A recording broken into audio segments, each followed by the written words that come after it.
ሰላም ተማሪዎች እንዴት ናችሁ? ናቹራል ሳይንሶች በሙሉ ማለት ነው ከራውንድ 1 እስከ ራውንድ 3 ዛሬ ጨርሳችኋል። እስቲ ኮሜንት ላይ ፈተናው እንዴት እንደሚመስልና አስተያየታችሁን ወይም ደግሞ ሐሳባችሁን ኮሜንት ላይ ማስቀመጣችሁን እንዳረሱ ማለት ነው። ይህን ቪዲዮ እንግዲህ በስፋት የሚመለከተው ሶሻል ሳይንሶችን ነው። በምን ዙሪያ ካላችሁን ትራንስ ለመፈተን ሄዳችሁ ተፈትሻችሁ ገብታችሁ በኋላ ማለት ነው ከኮምፒውተር ጋር የምታረጉትን ነገር ይወስናል። እሱ ላይ ከናቹራል ሳይንስ የተረዳሁት ነገር አለ። ብዙ ልጆች ተሳስተዋል ብዬ የማስበውን ከሶሻል ሳይንሶች ላይ ይጠቅማቸዋል ብዬ ያሰብኩትን ነው ዛሬ የምናወራው ማለት ነው። አንደኛውና ወሳኙ ነገር ሰዓት አጠቃቀም። ብታምኑም ባታምኑ ሰዓት አጠቃቀም ላይ ኦንላይን የተፈተናችሁት በጣም አድቫንቴጅ አላችሁ ማለት ኦንላይን መፈተን በጣም አድቫንቴጅ አለው ሰዓት አጠቃቀም ላይ ከወረቀት ይልቅ ማለት ነው። ምክንያቱም እስክትቀቡት ራስ ስንት ሰዓት እንደሚፈጅ አስቡት። እሱ ክሊክ ብቻ ነው እስከምትቀቡትላ ስንት ሰዓት እንደሚፈጅ ማለት ነው። ደግሞም የከበዳችሁን ጥያቄ ገና ስንተኛ ጥያቄ ነበር የከበደኝ ምናምን ብላችሁ ደግሞ ወደ ኋላ ስትመለሳችሁ ለመስራት አይከብዳችሁም ፍላግ አለ ስለሆነ ማለት ነው። እንደ ተጨማሪም ነግራችሁ አንድ ጥያቄ ላይ ብዙ ሰዓት አትፍጁ ማለት ነው።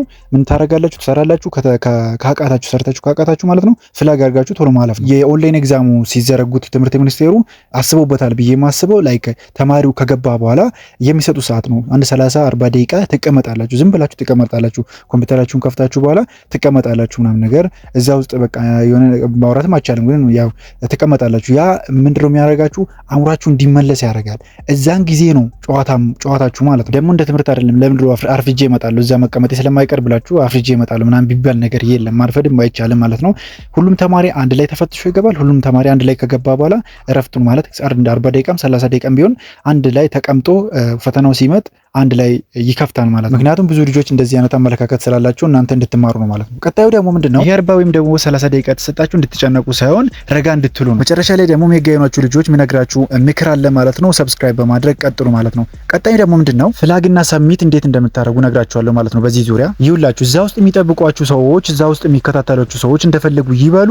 ፍላጋችሁን በስርዓት አስተካክሉ ማለት ፍላግ መጀመሪያ የከበዳችሁን ጥያቄ ፍላግ አድርጉ እንድትመለሱ ማለት ነው።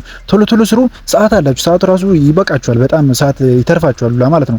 ከዛን ተመለሱ። ቀስ ብላችሁ ስሩ እና ደግሞ መጨረሻ አንድ ደግሞ እንደ አጋጣሚ ሆኖ 1 ደቂቃ ቀርቷችሁ የሆነ ጥያቄ ፎርሙላ መጥቶላችሁ ወይም ደግሞ ገብቷችሁ እሱን ኮንሰንትሬት ለመስራት ብላችሁ ወይ ደግሞ ፍላጉን አላጠፋውም እኮ ወይኔ እያላችሁ አትጨነቁ።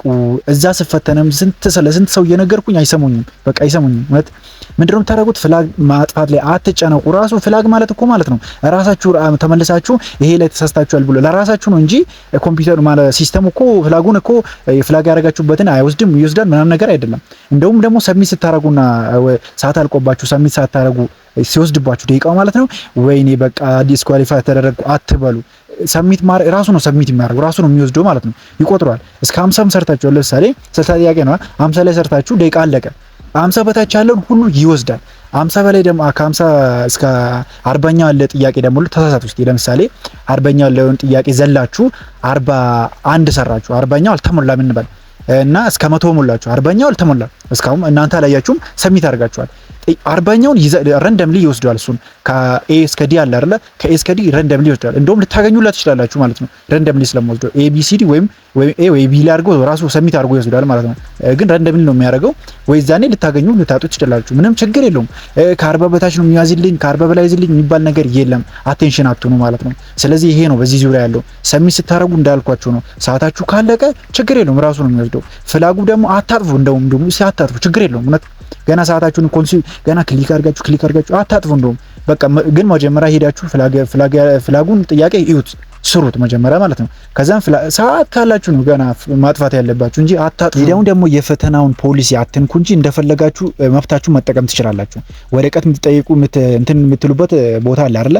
አንዳንድ ትምህርት ቤት እንደዚህ ነው። አንዳንድ ትምህርት ቤት ምንድነው ወረቀትም ይዞ አይገባም፣ ስክሪፕቶም ይዞ አይገባም። ከዛው ነው የሚሰጧችሁ። ወረቀትም ስክሪፕቶም ከዛው ነው የሚሰጧችሁ። አንዳንድ ትምህርት ቤት እንደዚህ ያደርጋሉ። አሁን እኛ ትምህርት ቤት ምንድነው ራሳችን ነው ይዘን የምንገባው። ንጹህ ወረቀት መሆኑን ውጪ እናሳያለን፣ ስክሪፕቶም ቢክ መሆኑን እናሳያለን፣ ይዘን እንገባለን። ለምንም ችግር የለውም ይዘን እንገባለን። እዛ ውስጥ ያሉት የሚፈትኑት የሚጠብቁት ጠባቂዎች አሉ አይደል? የራሳችሁን እስከሰራችሁ ድረስ ምንም ነገር ወረቀታችሁ ላይ መጻፍ ትችላላችሁ። ላይክ ልታስኮርጁ ነው ተብሎ እንኳን የሆነ ጥርጣሬ ቢገባቸው ራሳችሁ እስከሰራችሁ ድረስ መብታችሁን መጠቀም ነው ያለ። መፍራት የለም። እሺ መፍራት ምንም አያደርጉም። የራሳችሁን እስከተጠቀማችሁ ድረስ የራሳችሁን መብት እስከተጠቀማችሁ ድረስ ምንም መፍራት አያስፈልግም። ብዙ ልጆች ላይ ይሄን ስላየው ነው ማለት ነው። ወይኔ እኔ እኮ ወረቀት እንደዚህ ሲያደርግ የሚያስኮርጅ መስሎት እንኳን ሊግር ይችላል። ለዛ ነው ወረቀት ያልተጠቀምኩት ለዛ ነው እንደዚህ ያላረኩት ይሄ this is the final one okay ከዚህ በኋላ ምንም ፋይናል የተባለ ነገር የለም። ከወደክ ማለት ነው ፋይናል የተባለ ምን የተባለ ነገር የለም። የስንት ዓመት ልፋት ነው። በስራት መብትህን ተጠቅመ ውጣ ነው ምልክ። ይሄ ነው ያለኝ አስተያየት ለ12ኛ ሶሻል ተማሪ በሙሉ ማለት ነው። ሰብስክራይብ እንዳደረጋችሁ ደግሞ ተስፋ አደርጋለሁ እና ደግሞ በሌላ ቪዲዮ እስከምንገናኝ ይመቻችሁ። ሀሳባችሁን ደግሞ ኮሜንት ላይ በማስቀመጥ ምን እንደተረዳችሁ ወይም ደግሞ ጥያቄ የሆነባችሁን አስቀምጡ። ብሪሊየንት ሳይንስ ብላችሁ ደግሞ ቴሌግራም ላይ የፈለጋችሁን ጥያቄ ማግኘት ትችላላችሁ። ያለፉት ራውንድ እንደውም ደግሞ ለፊፍዝ እና ለአምስተኛ እና ለስድስተኛ ራውንድ የአራተኛ የተፈተኑትን ቶሎ ይለቀቃል። ሰብስክራይብ በማድረግ ጠብቁላለሁ። ይመቻችሁ።